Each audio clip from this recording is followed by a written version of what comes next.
शुरू होने जा रही है। मुझे यह सूचित करते हुए गहरा दुख हो रहा है कि भारत के महान उद्योगपति, समाजवादी और प्रेरणादायक व्यक्तित्व श्री रतन कंवर टाटा का हाल ही में 86 वर्ष की आयु में निधन हो गया है। यह क्षति न बल्कि पूरे राष्ट्र के लिए अपूरणीय है। मैं सदन को इस शोकपूर्ण अवसर पर अपनी संवेदनाएं व्यक्त करने के लिए आमंत्रित करती हूँ। सबसे पहले मैं प्रधानमंत्री जी को बोलने के लिए आमंत्रित करती हूँ। अध्यक्ष महोदया, माननीय सदस्यगण, आज हम एक ऐसे महान व्यक्तित्व को अलविदा कह रहे हैं जिन्होंने भारत के आर्थिक और सामाजिक परिदृश्य को नया आकार दिया। श्री रतन टाटा का जीवन एक प्रेरणा का स्रोत था। उनका साहस, उनकी नैतिकता और उनकी विनम्रता हर युवा के लिए एक सबक है। जब उन्होंने टाटा समूह की कमान संभाली तो उन्होंने इसे न केवल व्यापारिक समूह के रूप में आगे बढ़ाया बल्कि इसे मानव सेवा का माध्यम बनाया। उनके नेतृत्व में भारत ने कई ऐतिहासिक क्षण देखे, चाहे वह 2008 में टाटा मोटर्स द्वारा जगुआर लैंड रोवर का अधिग्रहण हो या फिर कोविड-19 महामारी के दौरान टाटा समूह का राष्ट्र के प्रति समर्पण। उनके परोपकारी कार्यों ने शिक्षा, स्वास्थ्य और ग्रामीण विकास के क्षेत्र में लाखों लोगों के जीवन को छुआ। मैं व्यक्तिगत रूप से उनके सादगी भरे जीवन और देश के प्रति उनकी प्रतिबद्धता से प्रभावित रही हूँ। उनका निधन एक युग का अंत है, लेकिन उनकी विरासत हमें हमेशा प्रेरित करती रहेगी। मैं उनके परिवार और पूरे टाटा समूह के प्रति अपनी गहरी संवेदना व्यक्त करती हूँ। मैं यह भी प्रस्ताव करती हूँ कि इस बार संसद की ओर से उनके सम्मान में एक संदेश भेजा जाए जिसमें उनकी उपलब्धियों को याद किया जाए। धन्यवाद माननीय प्रधानमंत्री जी। अब मैं विपक्ष के नेता को अपनी बात रखने के लिए आमंत्रित करती हूँ। अध्यक्ष महोदया, माननीय सदस्यगण, आज हम एक ऐसे शख्स को याद कर रहे हैं जिन्होंने अपने जीवन के हर पहलू से हमें प्रेरित किया है। श्री रतन टाटा सिर्फ एक उद्योगपति नहीं थे, बल्कि एक ऐसे दूरदर्शी थे जिन्होंने भारत को वैश्विक मंच पर सम्मान दिलाया। टाटा स्टील से लेकर टाटा मोटर्स तक और टाटा टी से लेकर टाटा ट्रस्ट तक उनके नेतृत्व ने हर क्षेत्र में उत्कृष्टता का परिचय दिया। उनकी सबसे बड़ी उपलब्धियों में से एक टाटा नैनो जैसी परियोजना ने यह साबित किया कि वे आम जनता के सपनों को समझते हैं। उनका परोपकार की अनुकरणीयता, शिक्षा और स्वास्थ्य के क्षेत्र में टाटा ट्रस्ट के माध्यम से किए गए कार्य ने समाज के कमजोर वर्गों को सशक्त बनाया। उनके निधन से देश ने एक सच्चा देशभक्त और मानवतावादी खो दिया है। मैं उनके परिवार, टाटा समूह के कर्मचारियों और उनके असंख्य प्रशंसकों के प्रति अपनी संवेदना व्यक्त करता हूँ। यह मेरा अनुरोध है कि सदन उनकी स्मृति में श्रद्धांजलि अर्पित करेगी। धन्यवाद माननीय प्रतिपक्ष। माननीय सदस्यगण, श्री रतन टाटा का जीवन और कार्य हम सबके लिए एक मिसाल है। उनके निधन से उत्पन्न शून्य को भरना असंभव है। श्री रतन टाटा की स्मृति और उनका योगदान हमारे दिलों में हमेशा जीवित रहेगा। उनकी विरासत हमें आत्मनिर्भरता, परोपकार और नेतृत्व के मूल्यों के लिए प्रेरित करती रहेगी। मैं प्रस्ताव करती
सिंह, शिक्षा मंत्री।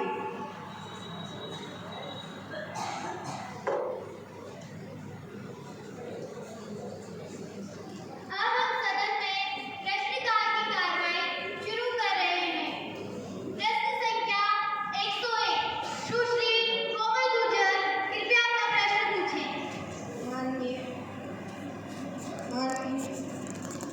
माननीय अध्यक्ष महोदय, जैसा कि हम जानते हैं कि देश के भविष्य को बेहतर बनाने में शिक्षा का अधिमहत्व है। इस संदर्भ में मेरा सरकार से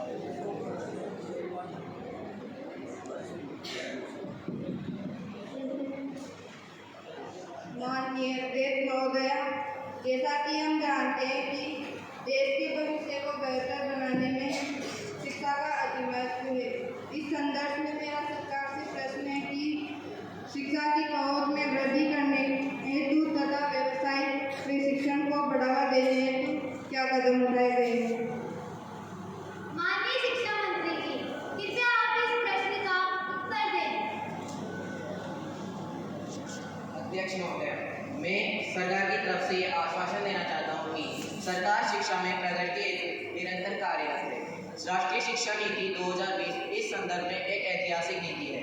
हमने 1500 से अधिक विश्वविद्यालयों में बहुविषयक पाठ्यक्रम अपनाए हैं तथा डिजिटल बुनियादी ढांचे के लिए वित्त पोषण में 25% तक की वृद्धि की गई है। व्यवसायिक प्रशिक्षण केंद्रों ने पोषण भारत मिशन के तहत 2 मिलियन से अधिक युवाओं को प्रशिक्षित किया है। अब इससे संबंधित पूरक प्रश्न। अध्यक्ष महोदय, शिक्षा मंत्री के आंकड़े कागज पर प्रभावशाली है, परंतु हकीकत में खोखले हैं। 2 मिलियन प्रशिक्षित युवा यदि है तो उनके लिए नौकरियां कहाँ है? सरकार का ध्यान उन संस्थानों पर है जो आम जनता की उपेक्षा करता है। हम शिक्षा के लिए GDP का 10% आवंटन प्रस्तावित करते हैं, क्या सरकार इसके लिए प्रतिबद्ध होगी? अब इस पूरक प्रश्न का उत्तर हमारे माननीय प्रधानमंत्री जी देंगे। अध्यक्ष महोदया, विपक्ष की बयानबाजी नाटकीय लेकिन निराधार है। शिक्षा के लिए हमारा बजट आवंटन GDP के 6% तक बढ़ गया है, जो ऐतिहासिक रूप से उच्च है। हमने PME विद्या कार्यक्रम शुरू किया है, जो 10 मिलियन छात्रों को मुफ्त डिजिटल सामग्री प्रदान करता है। हम विकास एवं शिक्षा के बीच संतुलन बनाने का निरंतर प्रयास कर रहे हैं। प्रश्न संख्या 102, सुश्री अनुपमा जी, कृपया अपना प्रश्न पूछें।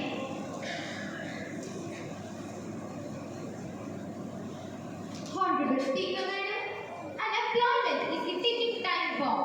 The government claims economic growth, yet 12% of our youth are jobless as per the latest periodic labor force survey. The much hyped startup India has created only 7 lakh jobs since 2016, hardly a tenth in a nation of 1.4 billion. Small businesses collapse under red tape and the rural economy is ignored. The government has failed to deliver its promise of 2 crore jobs annually. We demand a national employment guarantee for graduates. Honorable Acting Minister, please.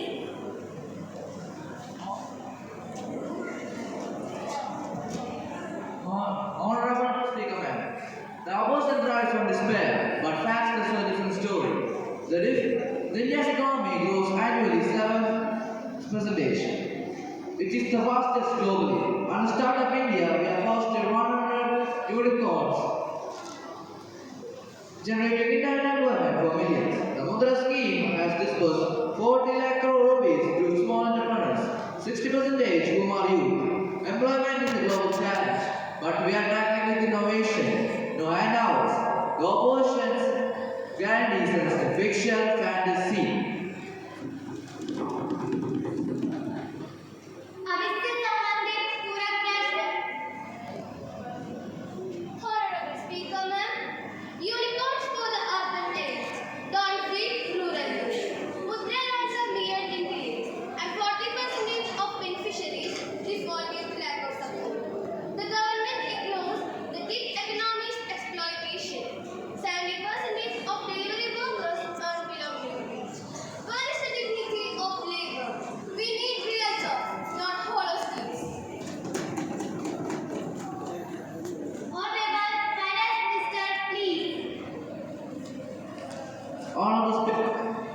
The opposition's Chair President misleads this House.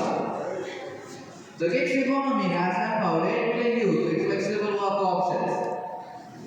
Mudra's defaults are down to 3% is due to our robust monitoring. We are creating an ecosystem of opportunity which the opposition never did on the decades of rule. प्रश्न संख्या 103 श्री अर्पित चौधरी कृपया अपना प्रश्न पूछें। अध्यक्ष महोदय, हमारा ग्रह निरंतर विनाश की ओर अग्रसर हो रहा है। सरकार की जलवायु नीति के बावजूद कोयले का उपयोग बढ़ रहा है तथा नवीकरणीय संसाधनों का उपयोग भी सीमित ही है। मेरा सरकार से यह प्रश्न है कि वह पर्यावरण के संरक्षण हेतु क्या कदम उठा रही है। माननीय पर्यावरण मंत्री जी कृपया आप इस प्रश्न का उत्तर दें। माननीय अध्यक्ष महोदय, ये सरकार जलवायु कार्यवाही में वैश्विक नेता है। हमने 200 गीगावाट अक्षय ऊर्जा क्षमता स्थापित की है, जो हमारे पेरिस समझौते के लक्ष्य से कई अधिक है। भारत द्वारा आदरणीय अंतर्राष्ट्रीय स्तर सौर गठबंधन हमारी प्रतिबद्धता का प्रमाण है। 2030 तक हमारी 50% ऊर्जा नवीकरणीय होगी। अब इससे संबंधित पूरक प्रश्न। अध्यक्ष महोदय, 600 मिलियन भारतीय हर साल जलवायु आपदाओं का सामना कर रहे हैं। सरकार के वन रोपण अभियानों के कारण पौधे बिना किसी देखभाल के ही मर जाते हैं। मैं सरकार से यह प्रश्न पूछना चाहता हूँ कि वे एकल उपयोग वाले प्लास्टिक पर प्रतिबंध क्यों नहीं लगा देते? प्रदूषण फैलाने वालों के लिए कोई जवाबदेही क्यों नहीं है? माननीय पर्यावरण मंत्री जी कृपया आप इस पूरक प्रश्न का उत्तर दें।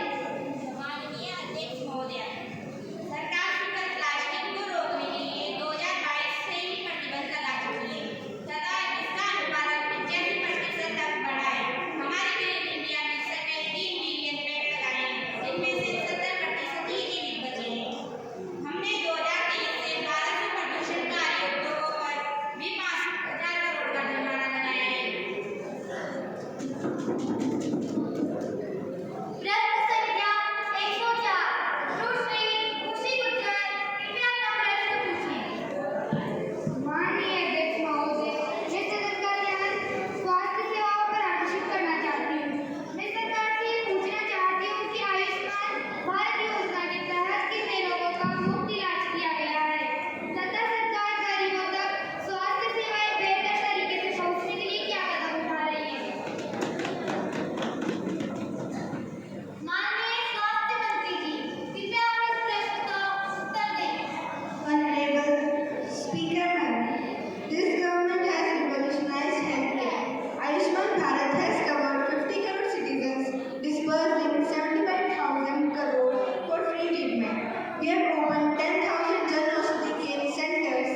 Guten Tag, ich heiße Stefan, meine Damen und Herren, heute begrüßen. Ist Sie uns herrlich. Heute wir starten in Deutschland Fair und in dieses Fair ist Jahre und Jahre Prozess für in dieses Fair. Danke. The other members of the delegation are first Marcus, Member of Parliament, and second Vishusha, Member of Parliament.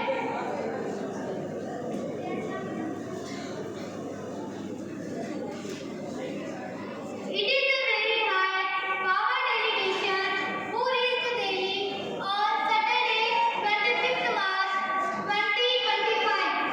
They are now seated in special box. We wish they were happy and grateful stay in our country. We also convey our warm feeling and very best wishes through them to their President, Prime Minister, Parliament, the government and very friendly people of Germany.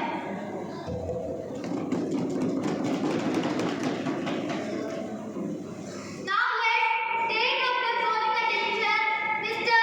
Daksh Kumar Thakur will call the attention of Prime Minister. माननीय अध्यक्ष महोदय, मैं बेरोजगारी की समस्या पर सरकार का ध्यान आकर्षित करना चाहता हूँ। सरकार की ओर से बड़े बड़े दावे किए जा रहे हैं, लेकिन जमीनी हकीकत कुछ और ही बयान करती है। बेरोजगारी दर आज भी 7 से 8% के आसपास है। वो शिक्षित युवा रोजगार के लिए दर दर भटक रहे हैं। मेक इन इंडिया और स्किल इंडिया जैसी योजनाएं सिर्फ कागजी नारे बनकर रह गई है। सरकारी नौकरियों में भर्तियां रुकी हुई है और निजी क्षेत्र में अस्थायी रोजगार मिल रहा है। सरकार अपनी नाकामियों को छिपाने की कोशिश कर रही है। हम कहते हैं कि सरकार अपनी नीतियों को सुधारे ताकि देश की बड़ी श्रम संख्या को अच्छा उचित जीवन स्तर प्राप्त करने में सहायता मिले।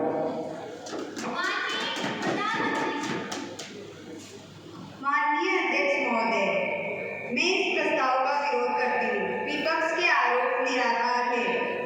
हमारी सरकार ने न केवल रोजगार सृजन किया बल्कि युवाओं को आत्मनिर्भर बनाने के लिए कदम उठाए हैं। उदाहरण के लिए प्रधानमंत्री मुद्रा योजना के तहत करोड़ों युवाओं को स्वरोजगार के लिए ऋण दिया गया है। हमें यह भी समझना होगा कि वैश्विक आर्थिक मंदी का असर भारत पर भी पड़ा है, फिर भी हमने स्थिति को संभाला है। यह जरूरी है कि हम सब मिलकर इस चुनौती से निपटने के लिए रणनीति बना सकें। विपक्ष को सिर्फ आलोचना नहीं बल्कि सकारात्मक सुझाव देने चाहिए। धन्यवाद। माननीय गृह मंत्री। माननीय अध्यक्ष महोदय, आपकी अनुमति से मैं सामान्य नागरिक संहिता विधेयक 2024 पेश करने की प्रस्ताव रखती हूँ। समान नागरिक संहिता विधेयक 2024 को प्रस्तुत करने की अनुमति दी जाती है। जो लोग इसके पक्ष में हैं, कृपया वो हाँ कहें। जो लोग इसके विरोध में हैं, कृपया वो ना कहें। मुझे लगता है कि हाँ का बहुमत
एक भारत श्रेष्ठ भारत के सपने को मजबूत करेगी।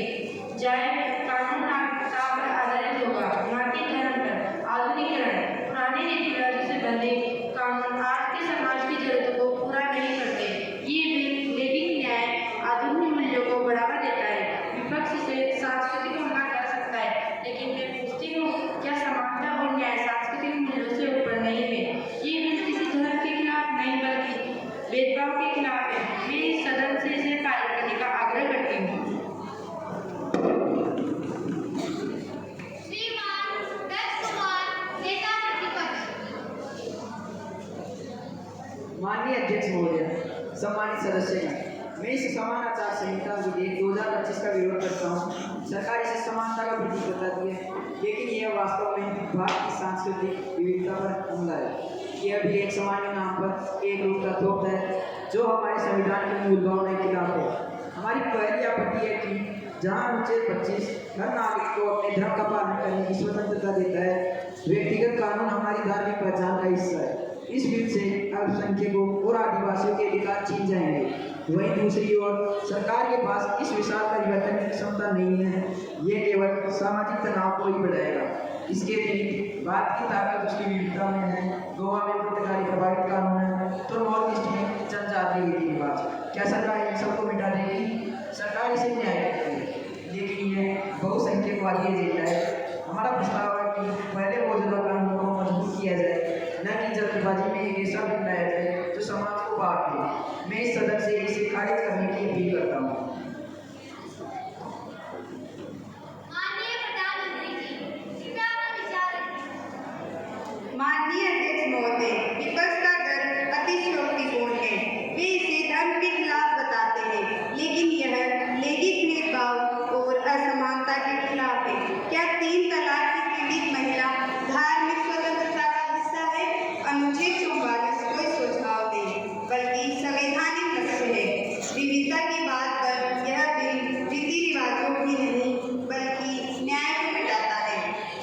सामाजिक तनाव का डर, यह तर्क हर सुझाव, चाहे सती प्रथा हो या बाल विवाह, के खिलाफ इस्तेमाल हुआ है। हमारा मकसद एकजुट करना है, न कि बांटना।